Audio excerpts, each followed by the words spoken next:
All right, everybody, welcome back. Bio Bros, episode 2. All right, I know what you're saying if you're watching on YouTube. Shouldn't this be 15? No, because we are on all major streaming platforms now.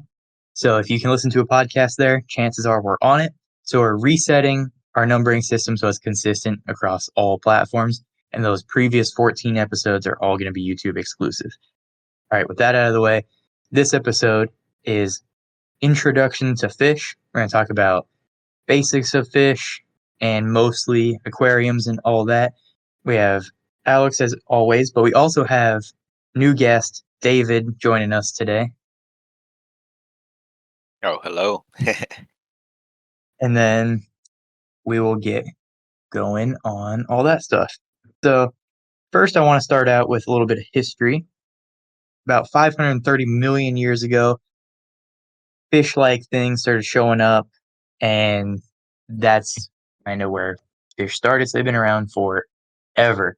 For reference, 65 million years ago is dinosaurs, right? So these things have been around nearly 10 times as long as dinosaurs have. Fish, awesome, been around forever. And as you'd think, they live in the water, breathe with gills. Generally, if it looks like a fish, it is.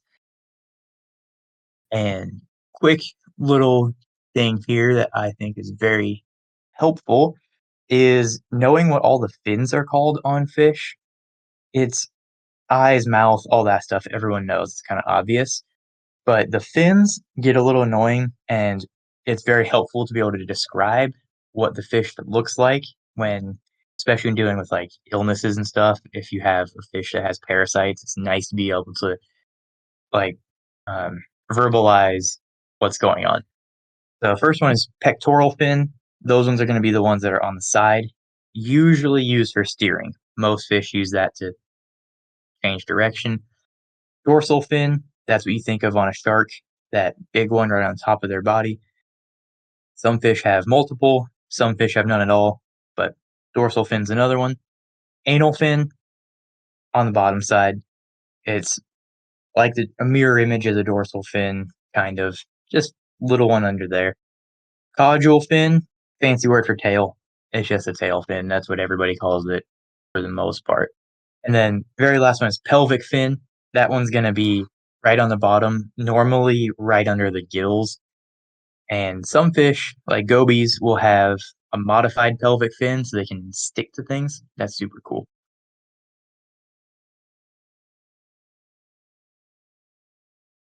I like the clingfishes. They have a very similar, like modified pelvic fin for that, and you can just stick onto things. Yeah, Yeah, the mud skippers are always really cool too.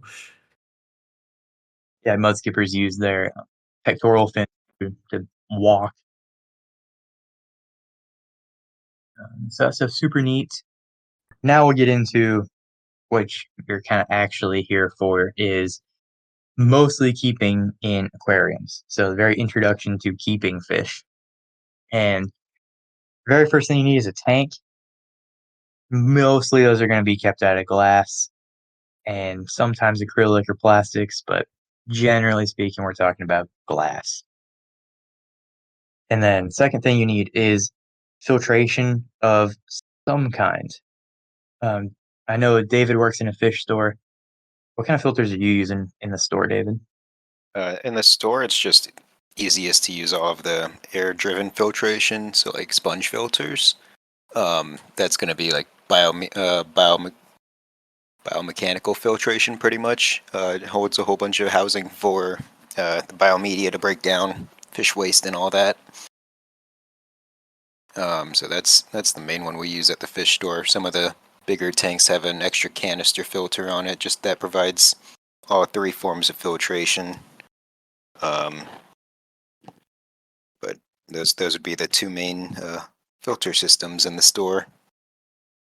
That's interesting because, like, for me, when I worked at two fish stores, which one was a big box store, one was an actual mom and pop store, they didn't use the air driven, which I know a lot of people do because it is the easiest way. They use sumps, and like they'd have a row of tanks and they'd all be on one sump, and another row would be all be on another sump. So it's just interesting how different people, even like big stores, use different types of filtration. Yeah, our store didn't like our store tried to keep everybody separate, so it's they didn't because they didn't have a whole bunch of space. So if anybody got sick, they didn't want to have the whole row get sick. That makes sense. So that was kind of nice that it's just sicknesses were kept per tank usually. Yeah, that was definitely a thing that they ran into with the sumps. And so I'll take it one step back a little bit on the filters. For those that don't know, there are the three kinds of filters that David mentioned are mechanical, biological, and chemical. Mechanical filtration physically removes waste and whatever else you don't want in the tank out of the water.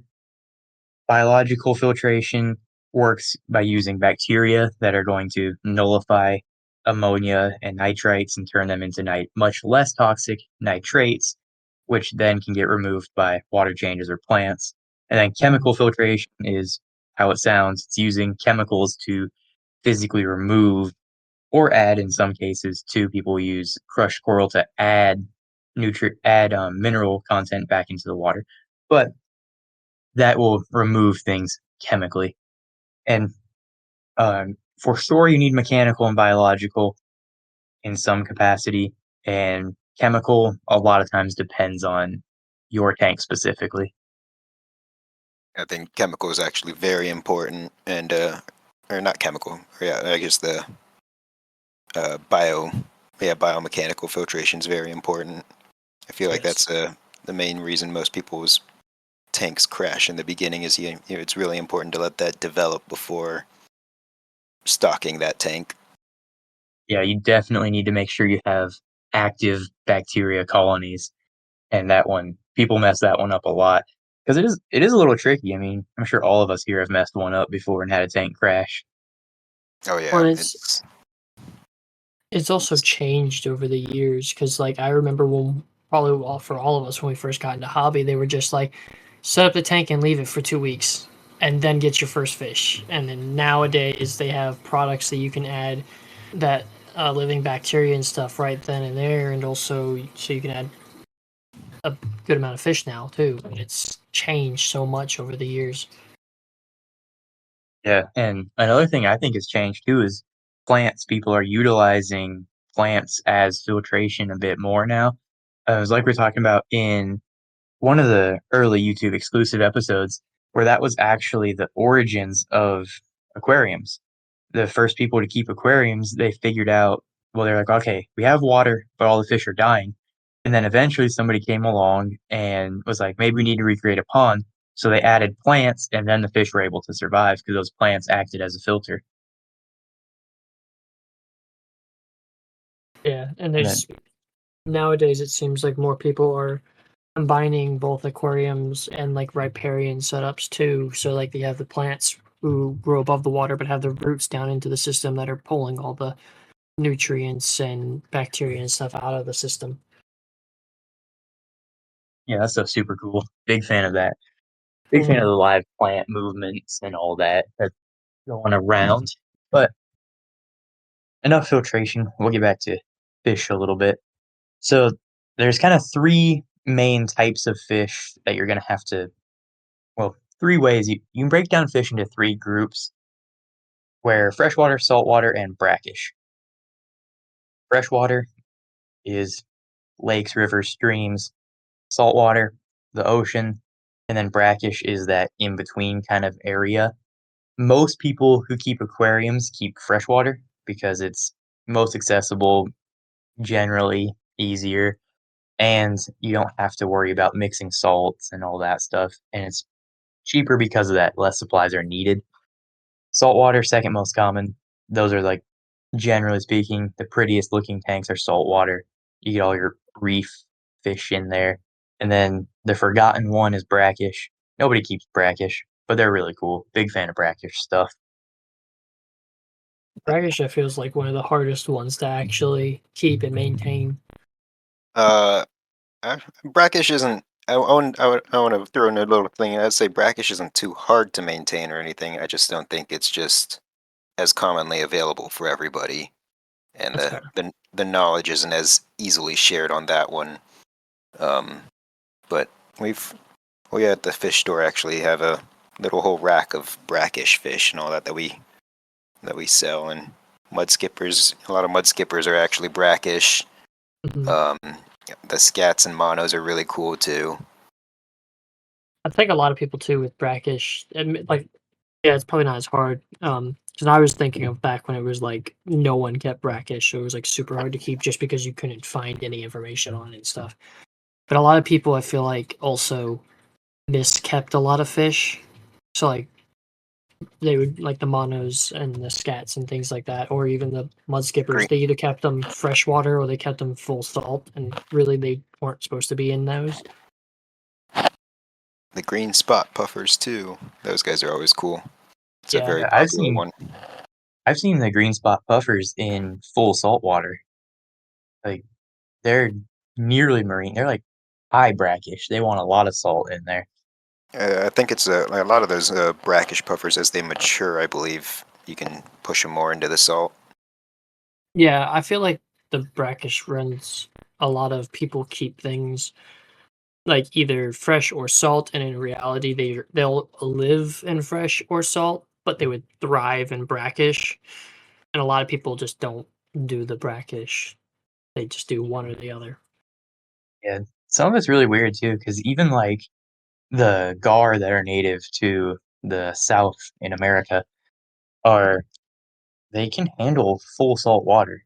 Like, alligator gar can have been found in marine environments and have lived in there in aquariums for years and years with no signs of any health issues. Oh So, like, yeah, they're really awesome. weird. New Orleans Aquarium has them in their Shark Tank.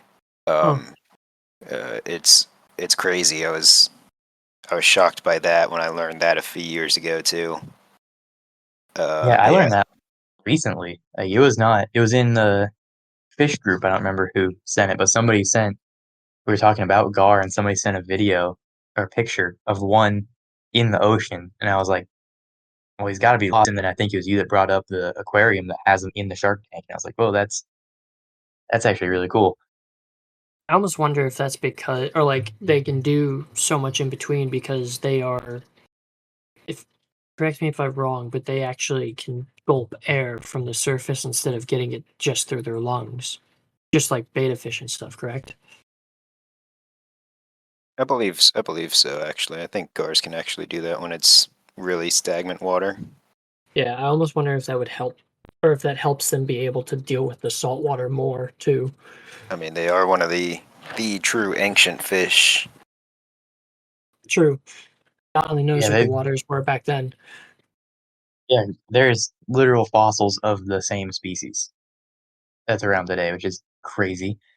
Uh, but freshwater, we'll start talking just about freshwater now. We got some brackish out of the way. Brackish, super cool though.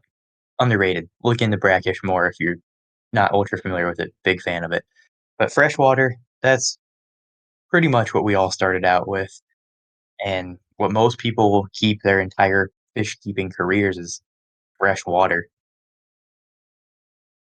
Yeah, that's all I've ever Shall kept. hold you back. Yeah, so most of the fish we keep in general are coming from South America or Asia, generally in the source, some from Africa too, but pretty much all of your tetras are South America, things like gouramis, bettas, barbs, Asia. I know David's got some theories about keeping the continents together, which I actually think is pretty interesting.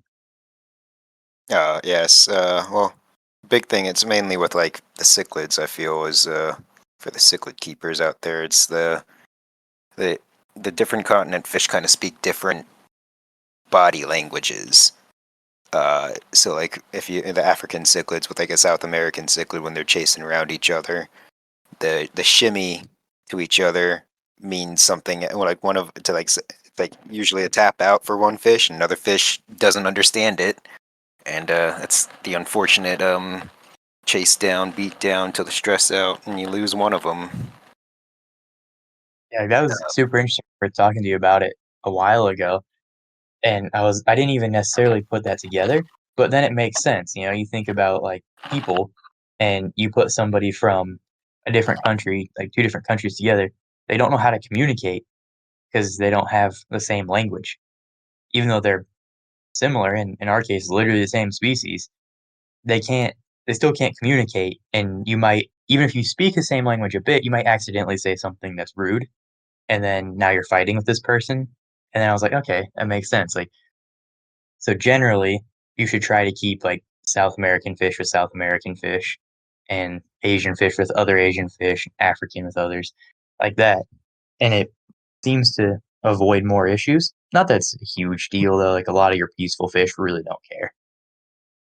Yeah, it's like when you go to community fish, it's a little bit more forgiving. But it's also it's easier with that with water parameters too. I think. Yeah, Yeah, because different continents have different parameters. Like South America, mostly very swampy, high or low pH, high tannins, versus somewhere like I think Africa is normally higher pH, low tannins, and trying to mix that together to get both species completely happy. It's just not. You can hit like a middle spot and they'll be fine for both of them, but you can't hit that perfect spot for either one. You could do like riverine um Africa, but Yeah, no Lake Africa. That's no, a you little bit couldn't do harder. like Lake Tanganyika in South America or anything like that. yeah, Yeah, that's kinda hard. And then within fresh water, so now we've kinda got generally try to keep your continents together will generally cause less issues. And now there's a few different styles of freshwater. There's like communities fish, and then there's like the monster fish, and then there's I would say cichlids should get their own category. Community fish is pretty much what you're gonna find at Petco. They're non-aggressive, generally smaller fish that all get along together, and you have these big community tanks with lots of different species in them, and they all play happy. They're all feel for the most part. The only thing I would say to counter that is that I know almost every Petco I've been into has like Oscars and African cichlids, and those are not community fish. African cichlids you can keep with African cichlids, and Oscars you can technically keep with other Oscars, but they get way bigger than anyone at those box stores really will tell you. Oscars can get absolutely massive, and you need a gigantic tank for like I think it's what 75 for one by itself as an adult, and that's still like bare minimum. I'd recommend a 6 foot if possible. I mean, we've Yeah. Yeah, we've gotten some beefsteaks of Oscar into the fish stores trade-ins that they easily are like 16 inches. They're beautiful, great, Oh awesome yeah. fish. They're like little puppy dogs. Yeah, they're very personable because like I've kept Oscars before, and mine I had them in a 55, and I had one or two Oscars, and I uh I ultimately didn't. I only had to get rid of one because the other one I had a breeding pair of green terrors, but they're like the subspecies that have the white on their uh caudal fin, like on the very edge The of the white back tail. seams. Yeah, Yeah, the white seams. I had a pair of them, and the male beat my like 14 or 15-inch Oscar to death. So one of them I didn't have to take back to the store because he got killed by a small little green terror. But Oscars, yeah, they're they get terrors for a reason. yeah, that's for sure. But Oscars get very large and quick. So don't listen to anyone who tells you, "Oh, they grow to the size of the tank." That is a myth. That's a myth with all fish. yeah, I think we talked about that one. It isn't a myth because they do only grow the size of the tank, Well, but yeah, it's because they die before they actually get to their full size. yeah, it's because they would be It's so stressed out that they will die. yeah, and they can't move, they're gonna get injured, and their organs continue to grow even though their body doesn't, so now you have all their organs pushing up against their heart, and they die. It's just get a big enough tank. Yeah, fish are Do your animals research. too.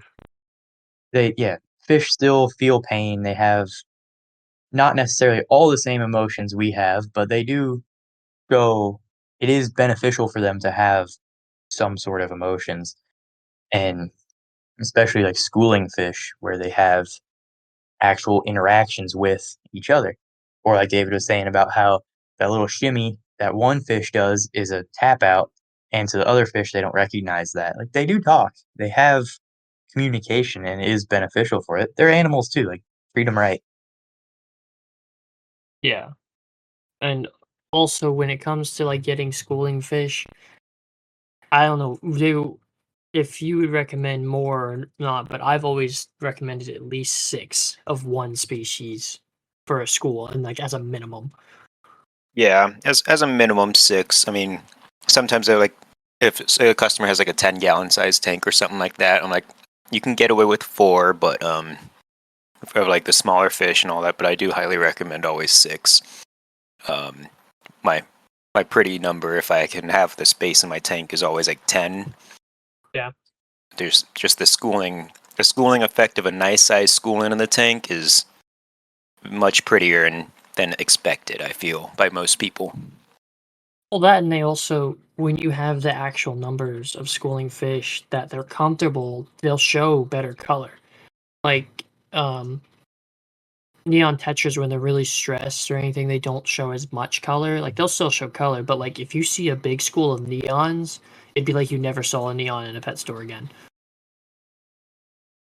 Yeah, that's definitely true. Like I had some glow light tetras, not glowfish tetras, glow light tetras, different. I have to clarify that one. I'm not a fan of glowfish. I think we'll all agree on that one. It's not a ultra hot take, but I got them from the store and I bought they're on sale at Petco because nobody wanted to buy them because they look terrible, so I just bought the whole tank. Within a week or so of having a real diet in a nice black water tank, they looked completely different. That orange stripe through them. Yeah, and that's the other thing too. A lot of people don't realize some species of fish, like the tetras from South America, is if you're keeping them in the right size school and keeping them in actual black water tanks, you will get way better colors than you ever would in a clear tank with lower numbers. Or even if you had the like you say you have 10 in a clear tank and 10 in a black water tank, they're going to look 10 times better in that black water tank because that's how they are supposed to look in the wild. And they are definitely getting the right pH and things like that at that with the black water. Um, and that's where they feel comfortable because it's harder for predators to see them, but their colors pop a lot more in those color or those black water tanks because they are comfortable. Yeah, I feel like the iridescence in fish, like, pops more in black water tanks, and Yeah. for people who don't necessarily know about black water is water that's full of tannins, and it'll make the water normally they come from leaves and sticks and things, commonly in low flow environments, and it's the same stuff that makes your tea that kinda tea color. So your Mhm. tank, even though it's brown water, it's still clear, if that makes sense. So your tank doesn't look dirty, it just looks like tea. You buy Yeah. that big piece of driftwood and it dyes the tank Yeah, that's orange. what happened. That's what happened to my tank. I have this piece of wood, and it's been underwater for probably over 2 years now, and it's still leaching tannins. It's insane. Which is it's funny too because, like, it doesn't always happen. Because like, I have one in my 20 long, and this piece of wood is almost as long as the 20 long, and it's a wide and thick piece, but it never leached tannins. Like, I never had any tannins leach into that tank when I put it in there, and it's fully submerged mostly, and there's just never Certain been any woods have more tannins. than others. Is that manzanita or No, it's a really dark, dense wood. So, like, that's why I was really oh, surprised. yeah, that is Um actually crazy.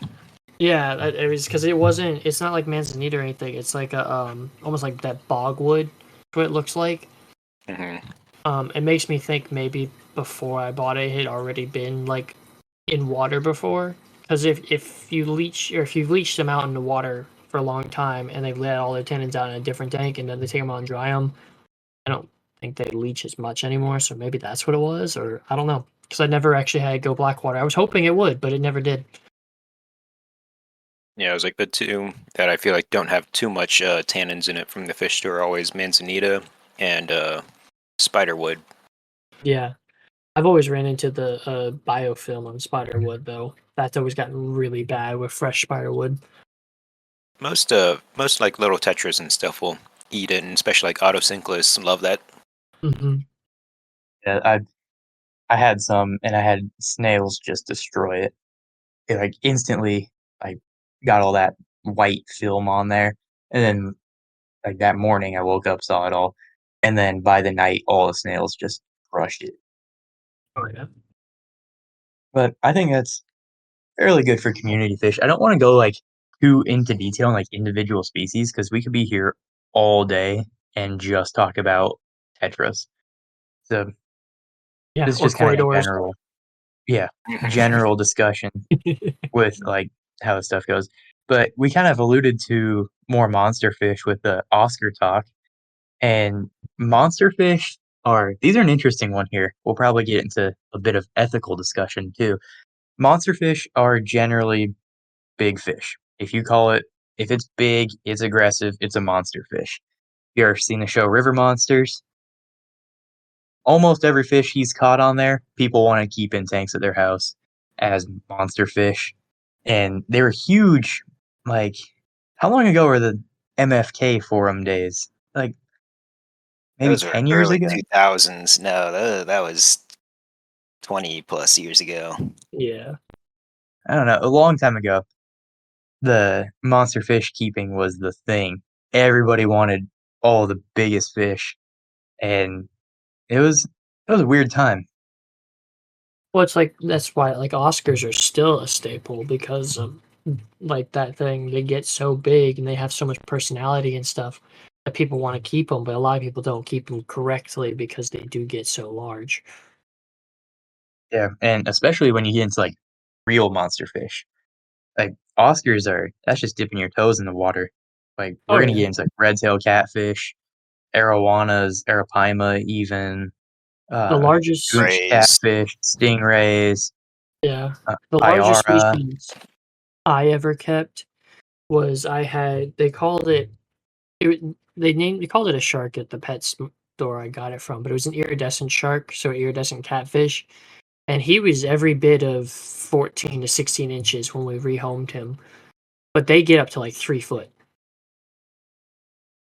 Yeah, easily. I had some big pacu that I rescued out of a 55-gallon tank, and they didn't look that huge in a 55-gallon tank. You think 55-gallon tank, only 12 inches wide. You think the fish couldn't be bigger than 12 inches. Those They fish did. were yeah, so they were all of 16 inches long, and pacu are big discs, so they were instantly outgrew my 125, and we had to rehome them, but that was they were huge, and I have kept red-tailed catfish, but he passed away before he got to be monstrous. Same thing with arowana, I've kept them, but they passed away before they got monstrous too. What's the biggest one you've kept, David? I know mostly nowadays you're keeping little stuff, but I'm sure you've had your bouts Um, with bigger stuff. well, the first fish that I got me into the hobby was Oscar. When I was a little kid, that was the first fish that my dad got me was a pair of Oscars. So I had two of those for 8 years in a 55 gallon, and those guys were troopers. So they got me into the hobby, and from there I learned from my mistakes and kind of wised up a little bit more. Um, Most of my little catfish, I tend to stay safe with my catfish nowadays, and don't really get anybody who gets too monstrous. Um, I got a blue-eyed penake, and that was probably one of my more impulsive purchases recently, and I rehomed that guy. Yeah. Um, I But was the like, yeah. yeah, the monster fish too, like, some of the issues I have with them is not just tank size. Lots of people out there do actually have big enough tanks and ponds for them. It's the style of the tank. They're just so bare almost all the time, and I feel like that doesn't do well for the fish. I stingrays especially, I love freshwater stingrays. They're illegal in Arizona, so I can't have them, but I love them. They're as soon as I can have them, I will. And everybody keeps them bare bottom. And these fish have evolved for millions of years to live underneath of sand. And then you're gonna keep them bare bottom. I feel like it's just denying them their, like, natural behaviors, and that's gonna add to stress. They're gonna feel exposed all the time. So we have some clients at the fish store with rays. It was like the big problem they usually encounter why they keep theirs bare bottom is that it's too hard to keep it all clean. And then that the rays will just always kick up the sand into the filtration, no matter where you put it.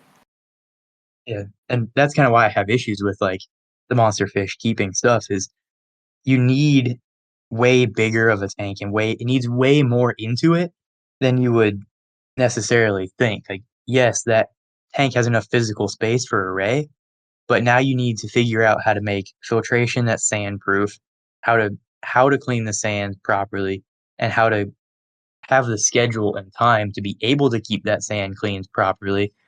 And so I feel like there's just so much more into it than just having physical space. And so I do kind of have some issues with monster fish keeping now. Um, just as I've gotten more into like recreating nature, it's making me think less and less people are actually qualified to keep these fish how I believe they should. Doesn't mean that everybody's wrong if they do it differently, but just kind of how I think about it. Yeah, the other thing I've heard with rays and like why people don't keep them with sand is because they're constantly shedding their barbs. And I've heard of a lot of people because they're not in a river where the barb gets carried away or they can get away from it and stuff. Since they're in that enclosed box or whatever, the enclosed tank, their barbs will get like in the sand. And I've heard of a lot of people having the rays shed barbs, like puncture the rays fins or just like damage them or hurt them because their shed barb is there and still like hurt. It obviously can't go away. Um, so like I've heard of them hurting themselves on their own shed barbs as it gets stuck in the sand. Yeah, it's definitely a real problem. But that's why I say it's hard, like because I think of one way doesn't necessarily mean I'm right or wrong. And as there's just some fish that I think we can all agree on here that you can count on one hand nearly how many private keepers can, like, handle them, like arapaima. Like, how many Yeah. people can really handle a full-grown arapaima that aren't a public aquarium? Not many. Eh I yeah, wouldn't that's a recommend that one. yeah, like, there's definitely some fish that just get too big. Even red-tailed catfish, I know big, like, 4 or 5-foot red-tailed catfish are uncommon even in the wild, but still, you have to prepare for that, and that thing's huge. I see them That's at a the zoo all the time. Those guys are monsters. Oh yeah, I saw one at the Dallas Aquarium when I was younger, and that thing was every bit of 5 foot. And when we say they're 5 foot from nose to tail, but he was also every bit of 2 or 3 foot wide. So I mean, it's just this massive bodied catfish that you then. The other thing a lot of people don't think about with these monster fish, what are you gonna feed it? Because you can't feed it fish flakes, you can't feed it pellets. You're gonna have to be constantly getting things like tilapia, other whole prey items, all this like expensive food, clams, all that kind of stuff, and it gonna rack up. Not only is the tank expensive, but the food is astronomically expensive for these monster fish. and you forgot the true most expensive food for monster fish is their tank mates. Yeah. They will eat each other. It is just a thing that happens. You're gonna come into your tank one day, and somebody has eaten somebody else that you didn't even consider was possible, and it always happens. Those stories are just so common in monster fish keeping. Oh yeah, I mean, like in where it's legal to keep Asian arowana, I've seen stories of people being like, my red tail, which was $20, ate my $2,000 Asian arowana, and it's like, yeah, the red tail don't care. That was a meal for him. Yeah, that's just how it goes. And then we'll move on to the last kind of group of freshwater fish, and then we'll go into saltwater. We won't spend as much time in saltwater because I feel like freshwater is actually more diverse, at least in captivity. And is the cichlids. There's two groups you're really going to be keeping, and they're South American or African. But we're going to spend most of our time talking about African because most of the South American fall into that monster fish category. Yeah. And so African cichlids are basically the reef tanks of freshwater. I don't think you guys would disagree with me on that. Yeah, Beauty's Yeah. in I the would eye of the agree. beholder. Yeah. Yeah. So Yes, they're you can get the most glowingness from it. Yes. yeah, and that's kind of what I'm going for with like general perception is these tanks are really pretty, the fish are very pretty, and the rock work is surprisingly similar to what you see in reef tanks. But issues with cichlid tanks is they're so territorial. Like they're fighting all the time, and that is kind of annoying. Hmm. So There's I've actually had some fairly interesting experiences with African cichlids.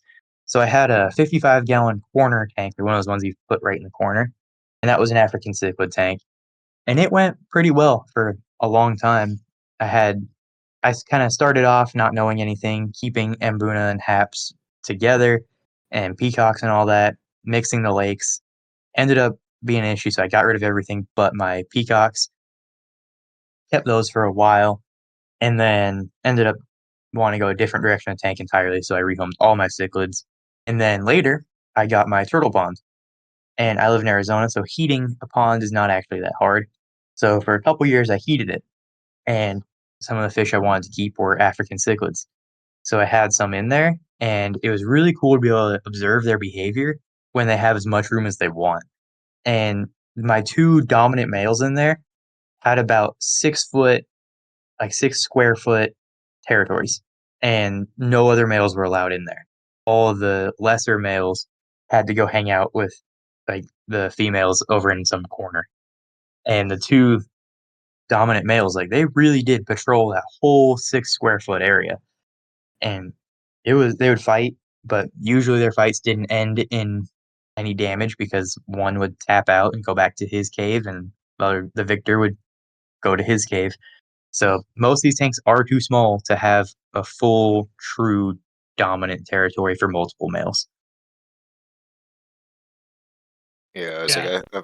I always recommend at the store it's either you understock the African cichlid tank or you have to overstock the African cichlid tank where unfortunately everyone's so aggressive that they kind of eventually kind of just have all a stalemate and they really don't try to fight over anything. Yeah, and I feel like that stresses them out a little bit. I just my observations of them. I feel like the overstocked ones, nobody ever really feels at home because there's nowhere to There like is, yeah, not enough territories, unfortunately, but yeah. yeah. So I feel like that stresses them a little unnecessarily, and it makes water quality issues a lot easier to run into because of higher bio load, your filter can only handle so much. So I'm definitely on team understock, but I'm team understock on every single tank. Like my reef tank right now is 75 gallons, has 4 fish in it, and the biggest one is like 3.5 inches long, maybe, and that's it. Yeah, it's better to understock than it is to overstock. Yeah, I say that pretty much always too. The only exception Sorry. might be those African cichlids. But we'll get into saltwater a little bit. So saltwater, you again, there's kind of two types: reef and non-reef. Not all fish are reef safe. That's like triggerfish, pufferfish, and then just like larger, generally more destructive fish like sharks and rays.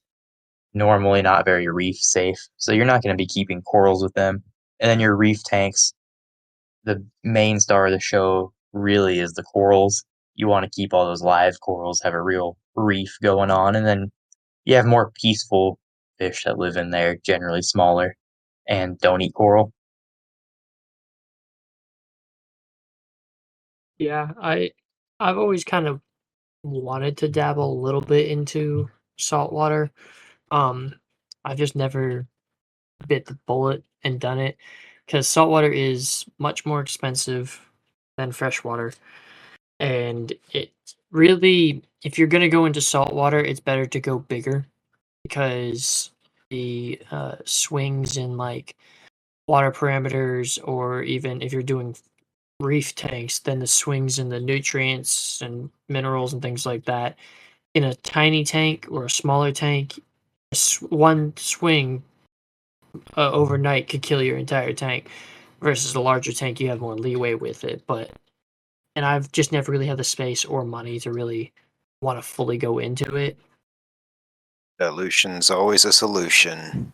I always recommend at least a 40-gallon saltwater tank if you're trying to get into it and all that. 40 gallons is, I would say, the minimum, and that allows you to at least get like 3 or 4 different types of fish in the tank.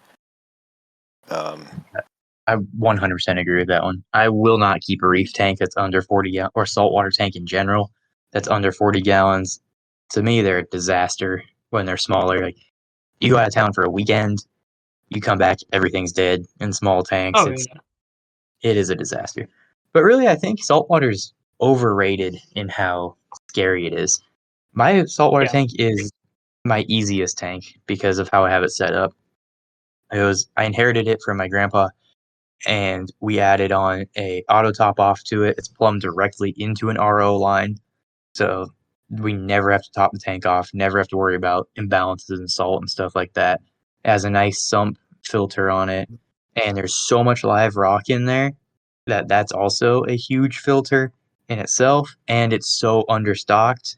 The bio load just manages itself basically. It's really easy. I love that tank. That's the Yeah. biggest thing I would think is just getting the right basis to start up the tank. And I feel like everyone skips out on the RO when they first set up a saltwater tank, and the RO is a game changer for Yeah. saltwater tanks, in my opinion. Yeah, In and my then mind, what I would say, like, somebody comes in, I don't work at a fish store, but this is what I would recommend. Somebody comes in, they want a saltwater tank. I would tell them no smaller than 40 gallons. If you want a reef tank, invest in some nice lights. It's worth it. You totally can grow corals and everything in different, not fancier lights, but the nice LED lights are definitely worth it. And an RO system. I would say, and then an appropriate filter for the tank. Usually, we're gonna want a sump for salt water, just tends to make things easier. And an RO system. That RO system, I say, is so important because it's a disaster if you're trying to get RO water from your local fish stores. Trying to get it like 1 gallon at a time is not fun. I've had to do it before, and now that I have a full nice RO system set up, it's just a breeze. well, that and I will say the difference between one difference between salt and freshwater, the saltwater hobby slash community, I feel like has a lot more like products for making things like easier on you, like automated top offs, automated dosing systems. They have all these like alarms and stuff in case something goes wrong. Uh, they have automated salinity readers, all that kind of stuff. So like, I feel like there's a lot more like products to make it easier to keep them than there is in like freshwater. Um, and on top of that, a lot of people too, I feel like with the reef tanks, or not reef tanks, but just saltwater in general, they don't realize how big saltwater fish get. And they run into that problem too with the tank size and stuff. Cause like I've seen clownfish that are freaking units. They're as big or bigger than a dollar bill. And I've seen ones that are even bigger than that. And people try to keep those things in little tiny tanks all the time too. Yeah, those big old maroon clowns, they'll get Yeah, I big. mean they get monstrous compared to what people think they are. Yeah, and the dreaded Tang police, I'll come get you. Yeah, yeah, that's the one that's always the hardest is the tang, and I'm like, it's honestly they're better off in a 6-foot tank over that 4-foot tank every day. Yeah, and tangs also, from what I've always been told, that you want that to be one of the last fish you put in your tank is a tang of any kind.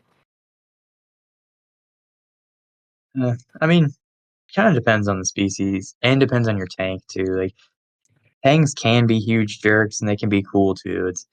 That's the issue with reef tanks is they're a full like little city. Like you'll Yeah. see all your fish set up shop and they'll have like their own little apartment in there. And when a new person comes in, sometimes they don't take very well to them. So you do have to be kind of intentional with the order you stock your fish in. That gets a little tricky sometimes. You want to put your most aggressive fish in last so your more shy fish can have their little home set up and feel safe in there. Or you can do what I do and keep like barely any fish in there so there's plenty of space for everybody. And I think it's better. I've kept the more busy reef tanks too, like everyone has, that's kind of what gets you into it is that full look. But I only have 4 fish in my saltwater tank. I have a Royal Grama that's, like, bare minimum 10 years old because that's the oldest picture I could find of it. That dude's so old. A bicolor chromis, a a green scat, he is in full salt, and he's been there for a while. He's doing good. And then a Valentini puffer, and that's all that's in the tank. And to me, the tank is busy enough. You get to see cool behaviors out of the fish because 'cause they're so comfortable. They're not worried about defending their spot ever. Yeah. I feel like with salt too, the other thing, like understocking is way more important in salt because you have to think about it in the ocean. It's gigantic. I mean, it's what 70% of the earth is ocean. So, I mean, these fish have miles and miles and miles of space to go between versus 6 foot in a tank or But, 4 foot. you know, I'm actually gonna disagree with you on that one because most of the fish we keep are reef fish, which means That's fair. just because the ocean's huge, there's a whole lot of nothing in the ocean too. There's be sand as far as the eye can see, and then a little reef. And I've personally witnessed like reefs that are tidal reefs too, so they get way smaller at low tide, become much larger at high tide, that are maybe we'll say like a 10-foot diameter, and there's so many fish in there, just dozens of species all living in this little area that maybe gets 6 feet deep at the deepest, and that's Yeah, during the part of the day. So, I think if your stalking is intentional and you're making sure nobody's getting bullied and everybody's getting food, you can kinda pack in reef tanks and it's okay. I don't know, David, how do you feel about that one? Because I know you've kept salt before and then you work in the store, so you see all that stuff all day. Yeah, I don't agree. I think salt needs even more space than freshwater fish. I usually go an inch of fish for every almost like 10 gallons in saltwater versus in freshwater I can usually get away with like the inch per gallon rule as long as we stay underneath 4-inch size fish. Yeah, and that's fair too, like, I don't think you guys are wrong. I just have noticed because captivity is way different than in the wild too, like, that is just true. a thing that's true, and so just because I've observed something, I'm still actually following the understock rule. I just feel like you could probably push the limits a little safer. A lot of the small fish in the hobby that are recommended for beginners are more aggressive than they're led on to be. Like, oh, damselfish in general are a little bit more aggressive as they mature, and surprisingly enough, clownfish fall into damselfish. Yeah, I've Uh, seen some damselfish like dang near kill full on large saltwater fish just because they were in a too close in their tank. Yeah, that is definitely true. Damselfish are the worst. A lot of the times they're terrible, and I then think it mostly just depends on the clownfish species too. and like where Clownfish they are come from. underrated. People think clownfish is super peaceful, but they're not. They can be huge jerks. Oh yeah, I I mean, had a pair of clowns that would try to take blood from me, and yep, she was a smart one, and she would learn what bites hurt and what bites didn't, and how to go after like the finger hair and pull off like the knuckle hair, and knew that that hurt. Knew to bite in between the fingers at the soft flesh spots, and where that was uncomfortable. Like she was smart but wicked. Oh yeah. And I feel too a lot of things that or one of the things that people don't think about too is with saltwater. There's more fish that can like sting you or poke you and like do damage to you than there is in like freshwater. Like obviously this one's a known one, but I had it happen. I was working at a saltwater fish store and I was feeding some of the fish, and the one fish I was feeding was lionfish. Now obviously everyone knows lionfish are venomous, but I was feeding one with like tongs, giving it some silver sides, and I had apparently didn't even realize the other one was so close, and I had spooked him, and my hand was in the water, and he just nicked me with one of his things, and my entire hand felt like it was on fire for like a couple of hours after that. Nice Yeah, little sting there. Oh yeah, I've never been stung, but I've almost been stung. I was in the Bahamas visiting my aunt who lives there, and lionfish are invasive down there, so when you see one, you gotta smoke him. So it was actually in a sunken car. So I go down like underneath of this like sunken Volkswagen Bug and stab him, and I go to hold it up out of the water to show the people on the boat, like, look, I got one. And I wasn't paying attention, and accidentally tilted the spear, so it slid all the way down, like, into my hands, but luckily I was quick and I, like, dropped it, but, yeah, that was scary, that one will wake you up, 'cause yeah. I've seen people get stung, and it does not look fun. No, it felt like there was liquid fire going through my hand for a good couple of hours when I had it happen.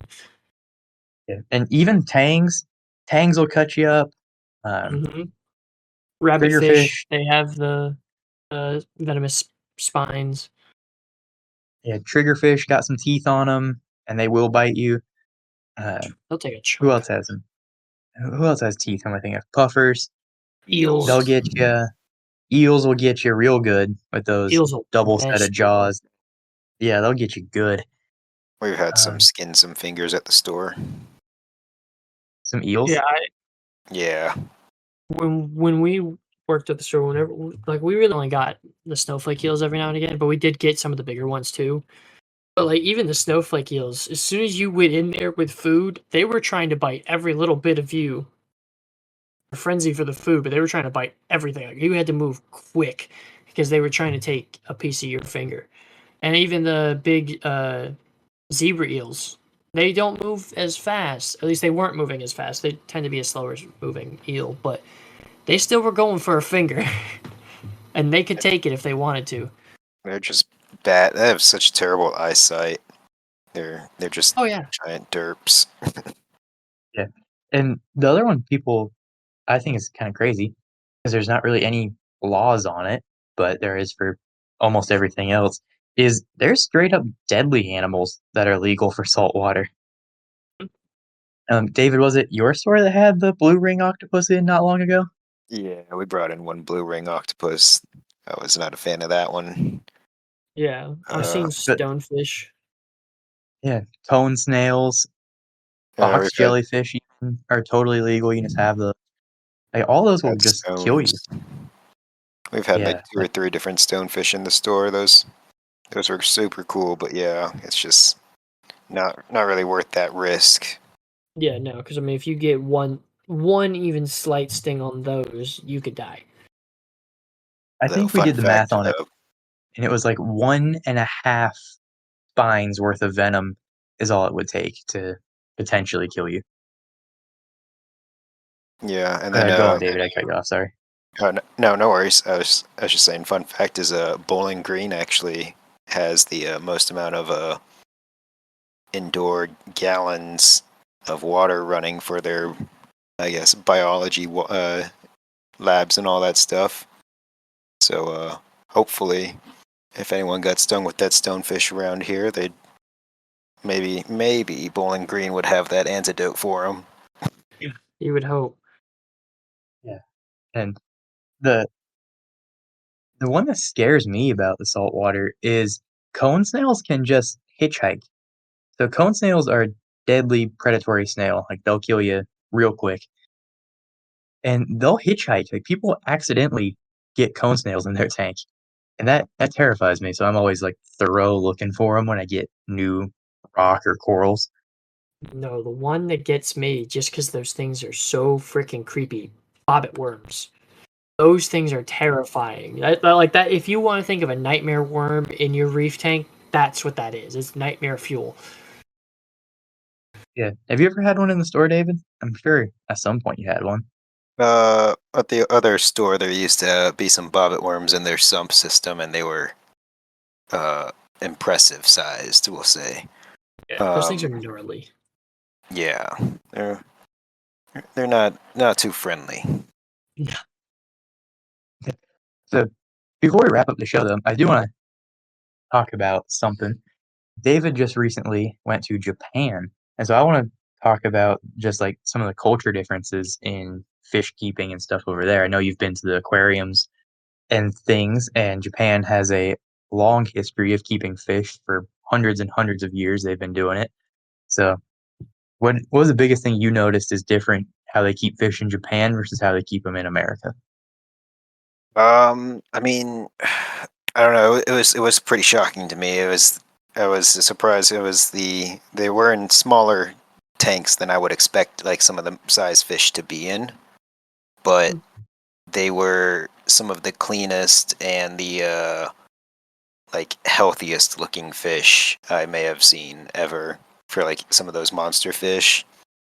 Um, it was, I mean, the amount of space that the animal was kept in was kind of sad, I would say at times. Like I would see some arapimas in some pretty small spaces, but health wise of those arapimas, I mean, they were full grown. They didn't have the no sloped face or anything like that from being in a small space. Finnage was beautiful. Like I was just shocked to see such health in the fish, but I could see like the systems were going through lots of water. Uh, Yeah, so I mean, I think that's the key there is being able to provide a clean environment at all times for their fish. that's what's so interesting to me is, like, it makes you question the minimum tank size thing, like, are we I'm always gonna say bigger is better, like, nobody's gonna just like with people, nobody's gonna complain about having too big and nice of a house, but it makes you wonder, like, is tank size the biggest thing, or is it water quality? And I don't know if we'll ever actually get a definitive answer on it, but that is interesting because I know some of the pictures and stuff you sent, I totally agree, like, those fish looked awesome, they looked really, really healthy, way better than the aquariums here that keep the same species, even though they were in smaller tanks. Yeah, and like like the I saw a full grown Goliath tiger that was it easily like it had to have been close to 5 feet, if not pushing that, and that guy was in less than like a 30-foot tank, and but he was an absolute unit, just as healthy as can be. And usually those monster fish get spooked and will run into the glass and kill themselves that way. Unfortunately, a lot of times in the hobby, but not that monster. Mm. Yeah, that stuff is very interesting to me, especially those Goliath tigers, like, those are notoriously difficult fish to keep. You gotta be not only a good fish keeper, you gotta be, like, really good fish keeper on those kind of fish specifically, and even then it's hard. So seeing adult specimens of those is very impressive. Yeah, Uh, it's like unfortunately I didn't get to go to any of the at a fish store I was trying to go this trip to, but I missed out on getting there. They have interesting. They have more laid back hours for fish stores out there. For the most part, they usually opened around like 11 o'clock and then would close around 8 o'clock. Mm. Uh, and so unfortunately, I would try to hit them in the mornings, and it would just be too early for me to go see it. But the yeah, aquariums are gorgeous. I highly recommend them if you ever get that chance.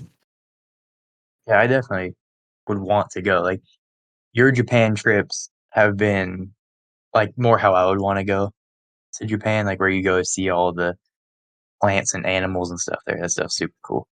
And Yeah. I like to see all that culture difference in that too, because America kind of has our culture of how we keep animals, and then Europe has their own, and then the and Asia has their own, and then even more specifically, like Asia's a huge place. There's China and Japan are completely not completely different, but they do keep fish differently. And so I like to see that and take the parts of it I find important and like what they do good and then try to translate it back over here. Yeah, I would say key takeaway from that trip is you can never do too much water changes, I guess, as long as you don't destroy your biofiltration. Yeah. Yeah, and that's even like an old school philosophy like my grandpa taught me. He was like, change your mechanical filter once a week, bare minimum, no matter how clean it looks. He's like, even if it looks the same as day one, take it out, clean it. And same thing, like, do frequent water changes even if you don't need them. Test your water, it's perfect. Okay, do your water change anyway. And that's just old school stuff. Like he taught himself most things, and then you see it put into practice in other countries and other places, and it's like, oh, you know, I guess you can never have too clean of water. As long as it's the parameters the fish wants, that's the big key too, I'd say. Yeah, Yeah. definitely. So we're up at a little over an hour now, and we'll start to wrap up a bit. Overview is mainly in aquarium keeping. Make sure you have biological and mechanical filtration bare minimum. Chemical filtration, if it suits your fancy or it's necessary for your tank, it can be nice to help like remove medications and things like that without having to do back to back 50% water changes for 2 weeks straight.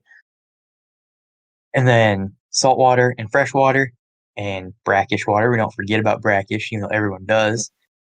Freshwater, there's community tanks, which are going to be your most popular and for good reason, like those. Mostly small, peaceful fish, monster fish, just like they sound. They're monstrous fish. I'm not kidding when I say go watch River Monsters and you'll see most of the monster fish. That's what's there. And then the cichlid tanks, I like to give cichlids their own little thing because they tend to play by their own rules, especially the African cichlids. Saltwater, again, kind of two main kinds, reef and non-reef. Really, the main difference between reef and non-reef is reef fish are not going to eat corals, and you want to keep corals. Non-reef tanks are generally things that are going to eat your corals anyway, so you just don't keep them in there.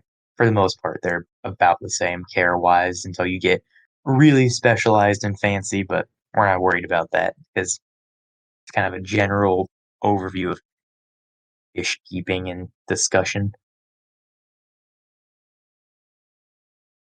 All right, so anything you guys want to add on that we either forgot or cover before we leave? Oh, no, I think we covered most of it. Uh, don't forget the invert only tanks. Got to give crabs some love. Yeah, see, I do forget those guys. Yeah, you got it. Can't ever forget those. Those are fun. I've never really had an opportunity to do one that's, like, good, if that makes sense. Like, last time I tried, I was, like, 13 and thought I was Takashi Amano and made the worst aquascape ever. Aquascaping's a process. Got to start somewhere.